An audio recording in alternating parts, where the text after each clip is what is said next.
નમસ્કાર મિત્રો, હવે આપણે સાદા વર્તમાન કાળના હકાર વાક્ય જે છે એ ભણી ગયા. હવે આપણે ભણવાના છે નકાર વાક્ય, કે સાદા વર્તમાન કાળના નકાર વાક્યનું એક્ટિવમાંથી પેસિવ કઈ રીતે થાય છે. નિયમો તો અગાઉ ભણી ગયા હતા, એના જ નિયમો છે કે ભાઈ પહેલા ક્રિયાપદ શોધવું, કર્તા કર્મ શોધી લેવાના, ત્યારબાદ આપણે એક્ટિવ હોય તો પેસિવ, પેસિવ હોય તો એક્ટિવમાં ચેન્જ કરવાનું છે. કાળ નથી બદલાતો અને રચના નથી બદલાતી. બીજું આપણે એક વસ્તુ હું તમને અહીંયા પણ લખી દઉં છું કે એક્ટિવ વોઇસ, તો એમાં આપણે જોયું હતું હકાર વાક્ય જોયું હતું, બરોબર. હકાર વાક્ય હતું તો શું આવતું હતું? V1 અથવા SES પ્રત્યય, બરોબર. અને નકાર અને પ્રશ્નાર્થ હોય તો શું આવતું હતું? તો કે do does પ્લસ V1. એવી જ રીતે પેસિવ વોઇસની રચના આપણે કરતા હતા, તો પેસિવ વોઇસની રચનામાં શું આવશે? તો કે M is R plus V3, બરોબર. આ રીતે આવતું હતું. હવે આપણે આ પર્ટિક્યુલર નકાર વાક્ય છે એટલે નકાર વાક્ય વિશે આપણે ભણવાનું થશે. તો કેવી રીતે આપણે, કારણ કે અહીંયા ઓલરેડી નકાર આપેલા જ છે. એક્ઝામ્પલ તમે એક જોવો તો શું આપવામાં આવેલું છે? she does not drink tea. આ એક્ટિવ વોઇસનું વાક્ય છે, she does not drink tea. તો આપણે આમાં ક્રિયાપદ શોધી લો. તો ક્રિયાપદમાં તમારે મેં કીધું તું એમ હેલ્પિંગ વર્બ ને મેઇન વર્બ બે શોધવાનું છે. તો ક્રિયાપદ કયું થઈ જશે? does not drink. આખે આખું શું થઈ જશે? ક્રિયાપદ. ડ્રિંક એટલે પીવું. શું પીવાની વાત કરે છે? તો કે ચા. ઓબ્જેક્ટ. કોણ પીવાની વાત કરે છે? તો કે સી. સબ્જેક્ટ. વાક્ય આપણને મળ્યું એક્ટિવ, કરવાનું છે પેસિવ. તો એક્ટિવની વાક્ય રચના શું છે? તો કે SVO. એવી જ રીતે પેસિવની વાક્ય રચના શું છે? OV by plus S. તો પહેલા આપણે ઓબ્જેક્ટ લખીએ તો ઓબ્જેક્ટ શું છે? તો કે ટી. ત્યારબાદ તો કે હવે આવે છે એમિઝાર અને V3. વર્બ આવે છે તો વર્બ તરીકે શું આવી જશે? એમિઝાર અને V3, બરોબર. આ વર્બ છે તો ટી સાથે શું આવશે? ઇઝ. હવે વાક્ય નકાર છે તો આપણે નોટ ઉમેરવું પડશે. નકાર હોય તો નકાર જ રહે. તો અહીંયા આપણે શું ઉમેરશું? નોટ. ઇઝ પછી નોટ પછી V3. તો ડ્રિંક નું V3 શું થઈ જાય છે? ડ્રંક. છેલ્લે બાય. અને આપણે અહીંયા મેં અગાઉના વિડીયોમાં અહીંયા લખ્યું હતું સી છે તો એને આ બાજુ લાવો તો શું થઈ જશે? હર. હવે એવી જ રીતે આપણે 11મું વાક્ય જોઈએ કે the watchman does not allow strangers. Watchman does not allow strangers. તો અહીંયા ક્રિયાપદ કયું છે? તો કે સાહેબ does not અને allow આ ક્રિયાપદ છે. allow એટલે પરવાનગી આપવી. કોણ પરવાનગી આપવાની વાત કરે છે? તો કે વોચમેન. તો અહીંયા શું થઈ જશે? સબ્જેક્ટ. શું પરવાનગી આપે છે? જવાબ મળતો નથી. કોને પરવાનગી આપે છે? તો કે સ્ટ્રેન્જર એટલે અજાણ્યા લોકોને. સ્ટ્રેન્જર અજાણ્યા એટલે કે વોચમેન જે છે એ અજાણ્યા લોકોને પરવાનગી આપતો નથી. તો કોણ પરવાનગી નથી આપતો? વોચમેન. કોને નથી આપતો? અજાણ્યા લોકોને. વાક્ય રચના મળી એક્ટિવ, કરવાનું શું છે એનું? પેસિવ. તો સૌથી પહેલા વેલા પેસિવ કરવું એટલે જવાબમાં શું આવશે? સૌથી પહેલા વેલા ઓબ્જેક્ટ. તો આપણે અહીંયા લખી નાખીએ ઓબ્જેક્ટ એટલે શું થઈ જશે? તો કે સ્ટ્રેન્જર્સ, બરોબર. હવે તો કે એમિઝાર અને V3. તો સ્ટ્રેન્જર્સ છે એટલે શું આવી જશે? આર. વાક્ય નકાર છે એટલે શું ઉમેરશું? નોટ. અને V3 તો અલાઉ નું V3 શું થઈ જશે? અલાઉડ. પછી શું આવી જશે? તો કે બાય પ્લસ S એટલે છેલ્લે આપણે લખશું બાય ધ વોચમેન. ચલો નેક્સ્ટ આપણે જોઈએ સેન્ટેન્સ નંબર 12. શું આવે છે એમાં? તો કે the booksellers do not print books. ક્રિયાપદ. તો કે અહીંયા do not print આ ક્રિયાપદ છે, બરોબર. આપણે જો નિયમ તો એનો જ, ભલે વાક્ય હકાર હોય કે નકાર હોય, નિયમ તો એનો જ છે કે પહેલા ક્રિયાપદ શોધો અને નકારમાં ખાલી હેલ્પિંગ વર્બ છે. પહેલા ક્રિયાપદ શોધી લીધું, પછી તો કે એના ઉપરથી કર્તા અને કર્મ શોધો. પ્રિન્ટ. પ્રિન્ટ એટલે છાપવું. કોણ છાપવાની વાત કરે છે? તો કે બુક સેલર્સ. તો આ થઈ જશે સબ્જેક્ટ. શું છાપવાની વાત કરે છે? તો કે સાહેબ બુક્સ. તો આ થઈ ગયું ઓબ્જેક્ટ. સબ્જેક્ટ, વર્બ અને ઓબ્જેક્ટ. એક્ટિવ વોઇસનું વાક્ય છે, કરવાનું છે પેસિવ. રચના મુજબ સૌથી પહેલા વેલા ઓબ્જેક્ટ એટલે શું આવી જશે? તો કે બુક્સ. તો આપણે અહીંયા લખી નાખીએ બુક્સ. હવે રચના મુજબ કયો ભાગ આવે છે? તો કે વર્બ. વર્બની અંદર શું લખવાનું છે? એમિઝાર અને V3. તો બુક્સ છે એટલે એમિઝાર માંથી આવશે આર. વાક્ય નકાર છે એટલે શું ઉમેરવું જોશે? અહીંયા નોટ. અને હવે તો કે V3. V3 એટલે પ્રિન્ટ નું V3 શું થઈ જાય છે? પ્રિન્ટેડ. પછી તો કે બાય પ્લસ S એટલે આપણે અહીંયા લખશું બાય અને પછી S એટલે શું આવી જશે? તો કે the book sellers. Sentence number 13. The manager does not visit the office regularly. તો ત્યાં આપણે જોઈએ તો સૌથી પહેલા શું આવે છે તો કે ક્રિયાપદ શોધી લ્યો. તો કે ડઝ નોટ વિઝિટ. શું વિઝિટ કરવાની વાત કરે છે તો કે સાહેબ ધ ઓફિસ. કોણ વિઝિટ કરવાની વાત કરે છે તો કે મેનેજર. એકે વર્ડ્સ વૈધો છે તો કે હા રેગ્યુલરલી. તો એને આપણે કયું ટાઇટલ આપશું અધર વર્ડ્સ. સબ્જેક્ટ વર્બ ઓબ્જેક્ટ મળી ગયા છે. ડાયરેક્ટ એવું ન કરવું કે રેગ્યુલરલી ને ઓબ્જેક્ટ ગણી અને આગળ લખીને વાક્ય ચાલુ કરવું. પ્રોપરલી શોધી લેવા કે કયો ભાગ ને શું કહેવાય છે. હવે આપણે રચના મુજબ જોતા જ આવે એટલે પહેલા લખશું ઓબ્જેક્ટ. તો ઓબ્જેક્ટ તરીકે કયો ભાગ આવશે તો કે સૌથી પહેલા આવશે ધ ઓફિસ. પછી તો કે એમિઝાર અને V3. તો ઓફિસ છે એટલે શું આવશે તો કે ઇઝ. વાક્ય નકાર છે એટલે શું આવશે તો કે નોટ. હવે તો કે V3 વિઝિટ નું V3 શું થઈ જશે વિઝિટેડ. રચના મુજબ કયો ભાગ આવે છે તો કે બાય અને એસ એટલે શું થઈ જશે તો કે ધ મેનેજર. અને એક શબ્દ હજી વધ્યો છે તો કયો આવી જશે રેગ્યુલરલી. આગળના વાક્યમાં છેલ્લે હતો ને અહીંયા છેલ્લે જ રાખીએ છીએ. સેન્ટેન્સ નંબર 14 14મું sentence. Salin does not like tea. ક્રિયાપદ શોધો જોઈએ સૌથી પહેલા તો કે Salin does not like tea. પહેલું કાર્ય જ કરવાનું છે ક્રિયાપદ શોધવાનું. લાઈક એટલે ગમવું. શું નથી ગમતું તો કે ટી. કોણ ગમવાની વાત કરે છે સાલિન. વાક્ય રચના મળી એક્ટિવ. કરવાનું શું છે એનું પેસિવ. તો સૌથી પહેલા શું આવી જશે ઓબ્જેક્ટ. તો આપણે લખીએ તો 14મો સેન્ટેન્સ નો આન્સર પહેલા ઓબ્જેક્ટ એટલે શું થઈ જશે ટી. હવે તો કે વર્બ તરીકે એમિઝાર અને V3. તો પહેલા આપણે એમિઝાર માંથી લખીએ ઇઝ. હવે નકાર છે એટલે નોટ ઉમેરવાનું. ત્યારબાદ V3 તો લાઈક નું V3 શું થઈ જશે લાઈકડ. વર્બ આવી ગયું. હવે બાય પ્લસ એસ તો કે બાય અને સાલિન.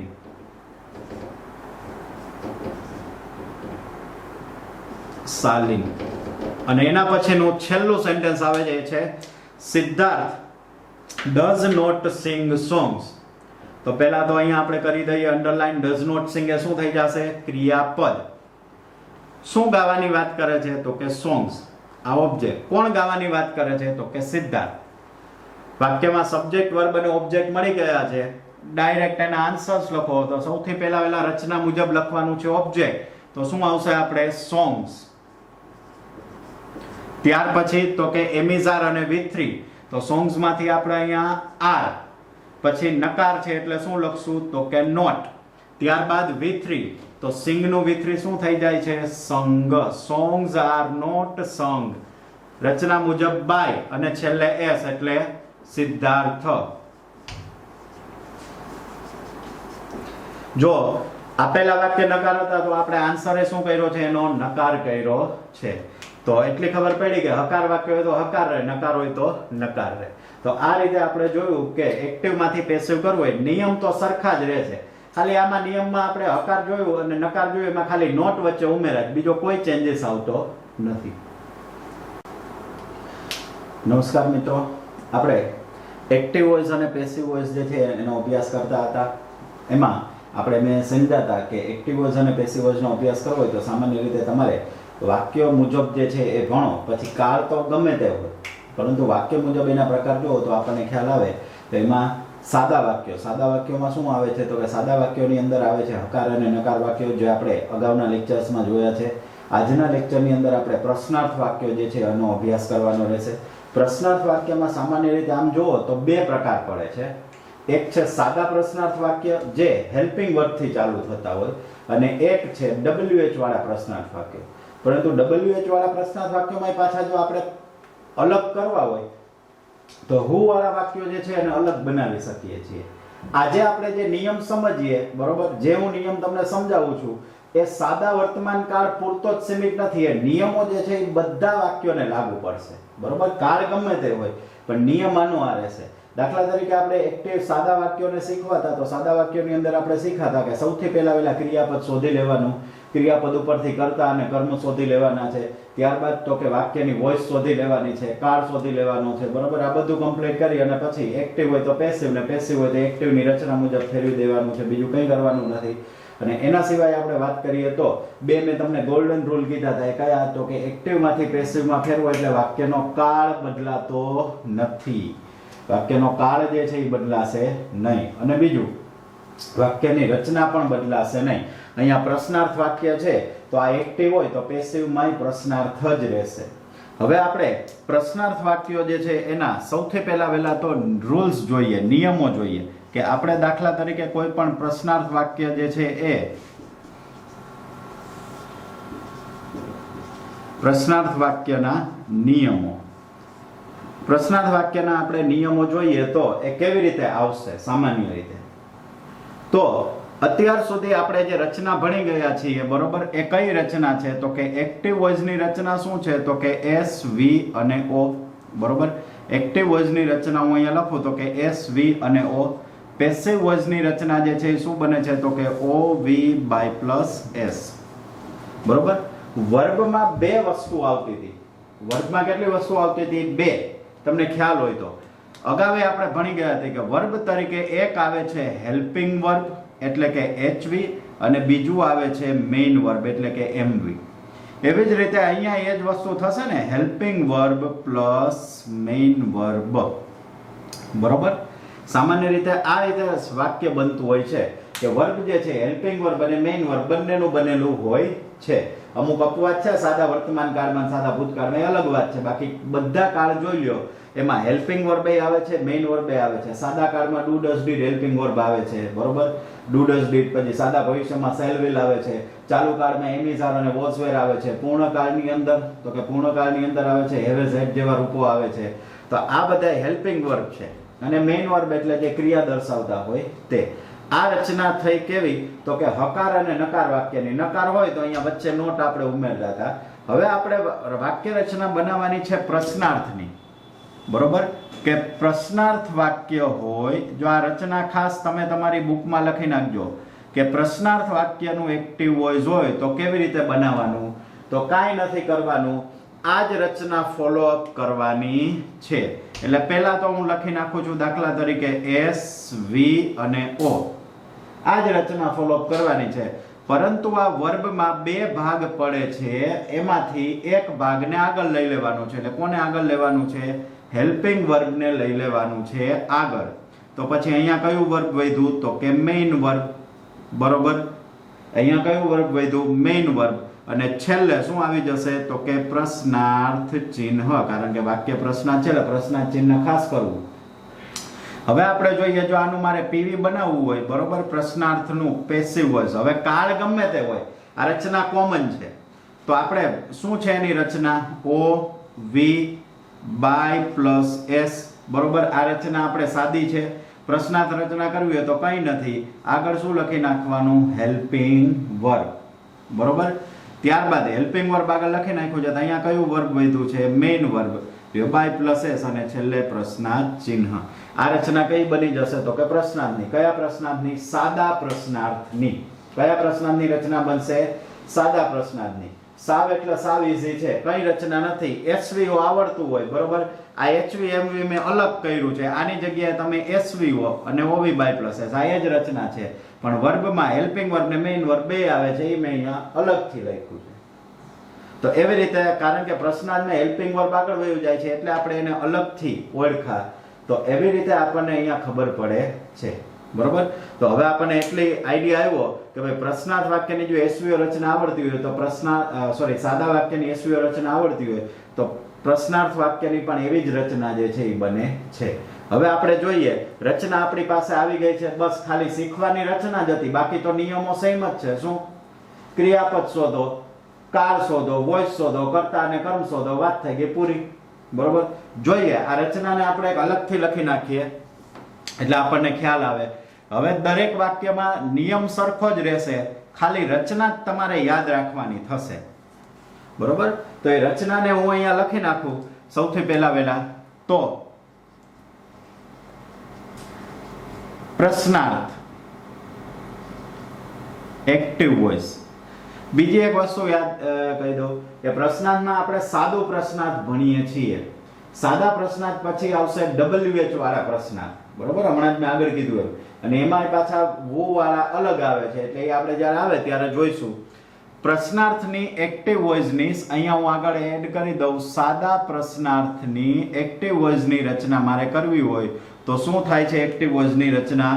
તો કે અહીંયા હું લખી નાખું સૌથી પહેલા વેલા હેલ્પિંગ વર્બ, બરોબર, પછી તો કે એસ, પછી તો કે મેઇન વર્બ, પછી તો કે ઓ, અને છેલ્લે ક્વેશ્ચન માર્ક.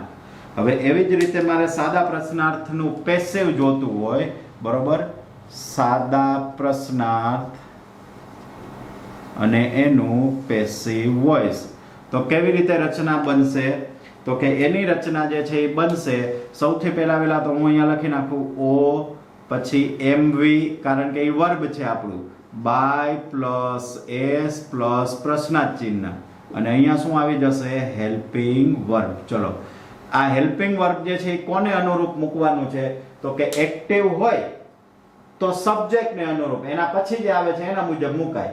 એક્ટિવ વોઇસ હોય તો કર્તાને અનુરૂપ, પેસિવ વોઇસ હોય તો કર્મને અનુરૂપ મુકાય, બરોબર. એક્ટિવ વોઇસ હોય તો કર્તાને અનુરૂપ, પેસિવ વોઇસ હોય તો કર્મને અનુરૂપ જે છે એ મુકાય છે.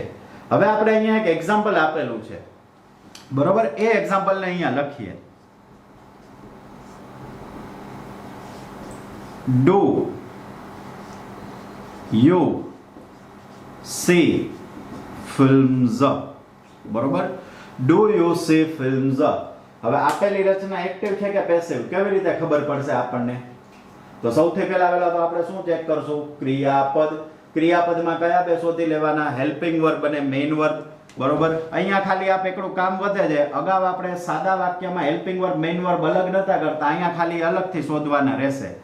તો ડુ અને સી, ડુ કેવું થઈ જશે? Helping verb. સી કેવું થઈ જશે? મેઇન વર્બ, બરોબર. ચલો, શોધાઈ ગયું. સી એટલે જોવું. શું જોવે છે? તો કે ફિલ્મ્સ જોવે છે, એટલે આ શું થઈ ગયું? ઓબ્જેક્ટ. કર્મ કઈ રીતે મળે છે? શું વડે પ્રશ્ન પૂછતા.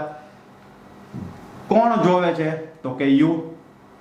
જોજો, રચના થઈ ગઈ HVSMVO, HVSMVO, અને છેલ્લે પ્રશ્નાર્થ ચિહ્ન.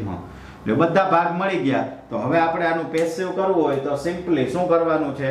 તો કે સૌથી પહેલા વેલા તો આપણે આ કયો કાળ છે એ ઓળખી લેવાનું. તો ડુ અને સી ઉપરથી આપણને ખબર પડે કે આ કયો કાળ છે? તો કે સાદો વર્તમાન કાળ છે. તો સાદા વર્તમાન કાળની અહીંયા રચના યાદ કરો જો, એ શું છે?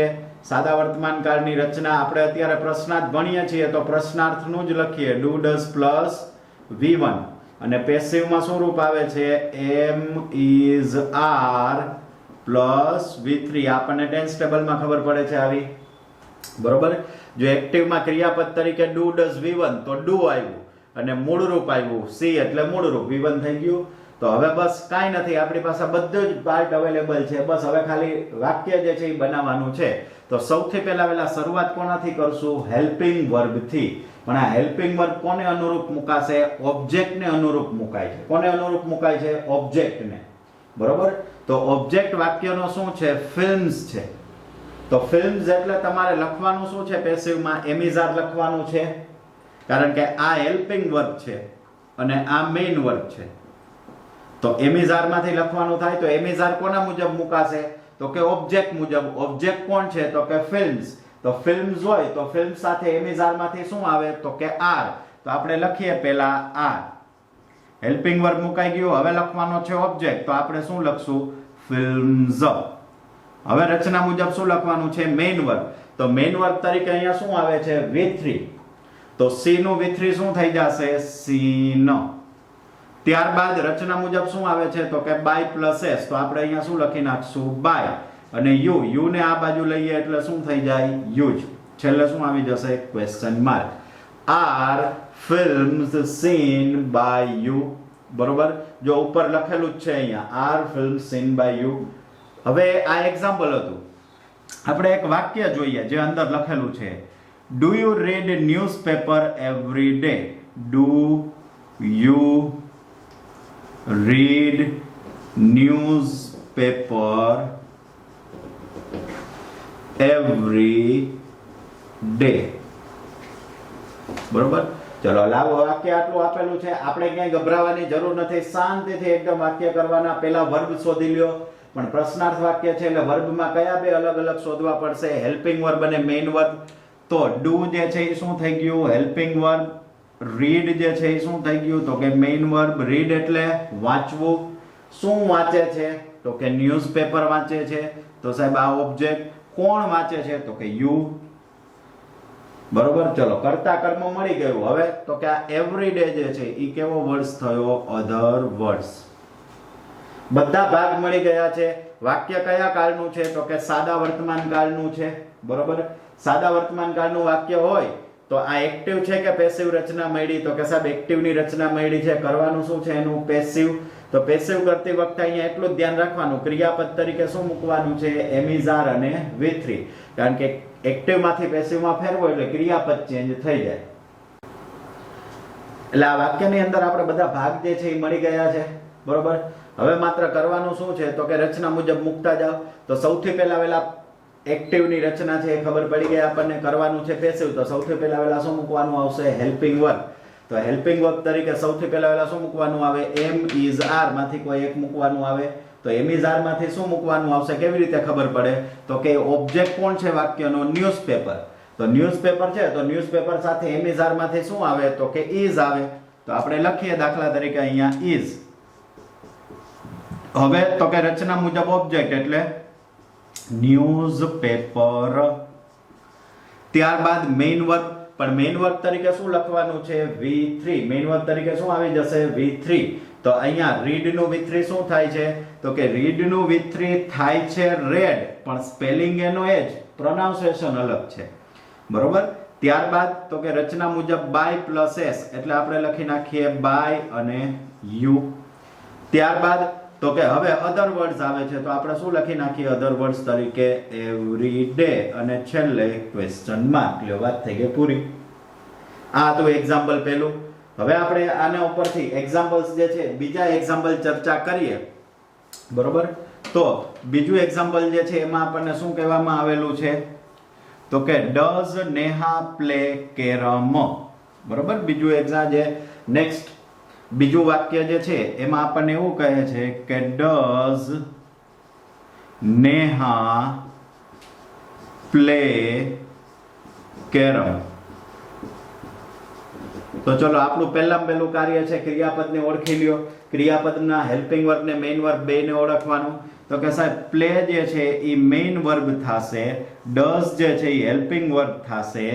પ્લે એટલે રમવું. શું રમે છે, તો કે કેરમ. એનો મતલબ આ ઓબ્જેક્ટ. કોણ રમે છે, તો કે નેહા. ચલો વાક્યની રચના ઉપરથી ખબર પડી ગઈ કે વાક્ય કેવું છે, તો કે એક્ટિવ છે. આમે ખબર પડી જાય કે ડુ ડઝ એક્ટિવ માં જ આવે છે. જો અહીંયા ક્યાંય ડુ ડઝ નથી આવતું, તો ડુ ડઝ એક્ટિવ માં આવે એનો મતલબ એ જ થઈ જાય કે વાક્ય એક્ટિવ જ હોય. બરોબર. અને રચના મુજબ જો તો એ ખબર પડે કે વાક્ય એક્ટિવ છે, HVSMVO. હવે આપણે વાત કરીએ તો આનું આપણે પેસિવ કરવાનું છે.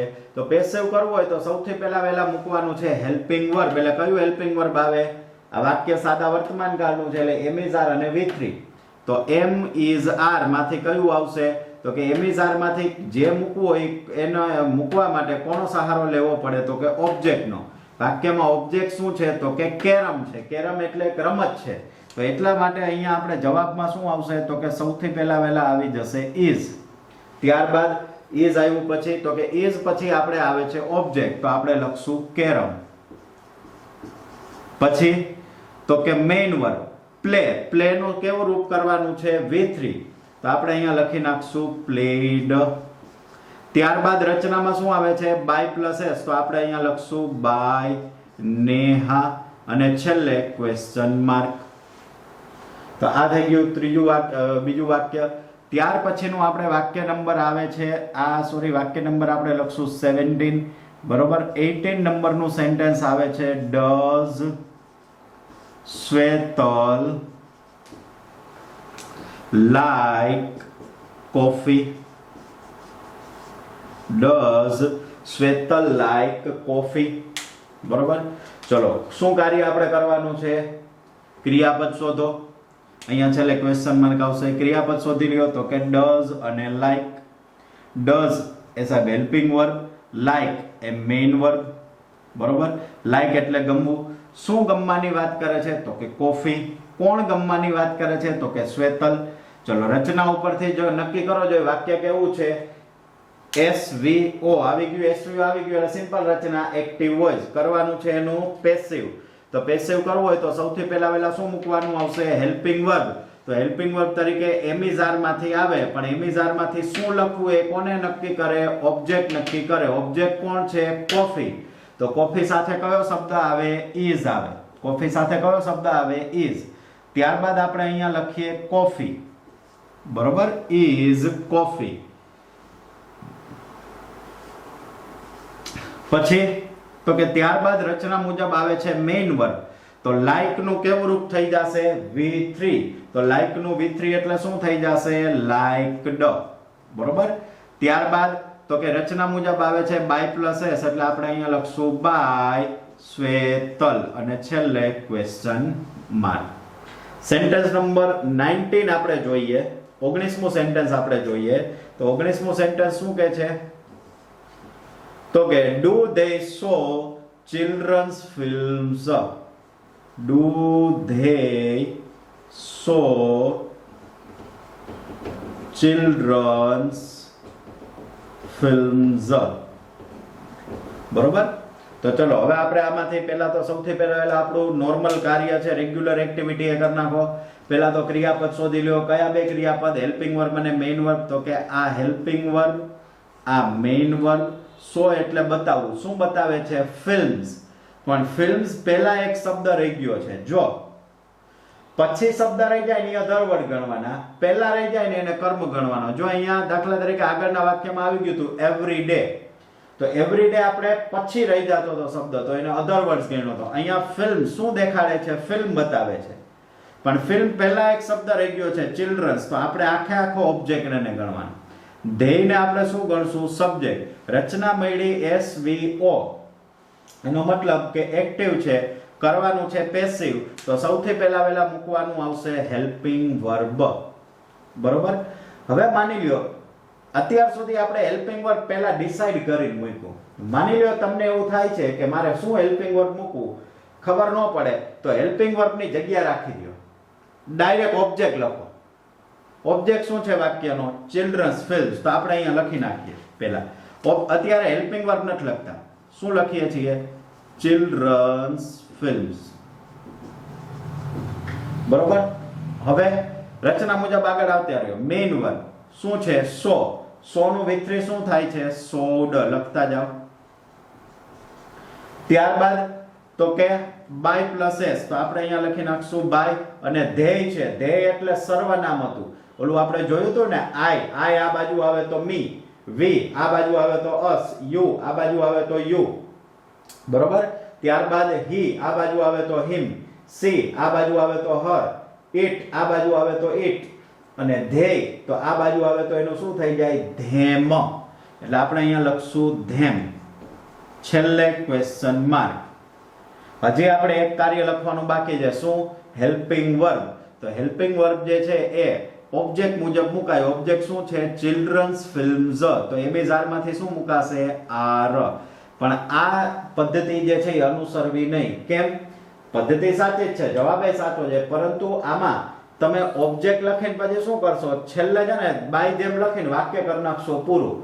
આગળ આ લખવાનું બાકી છે એ હજી તમને યાદ હશે નહીં, અને વાક્ય ખોટું પડે. એટલા માટે આપણે પહેલાથી જ નક્કી કરી લેવાનું. આ તો મેં તમને એક પદ્ધતિ બતાવી કે આવી રીતે થઈ શકે છે. Sentence number 20.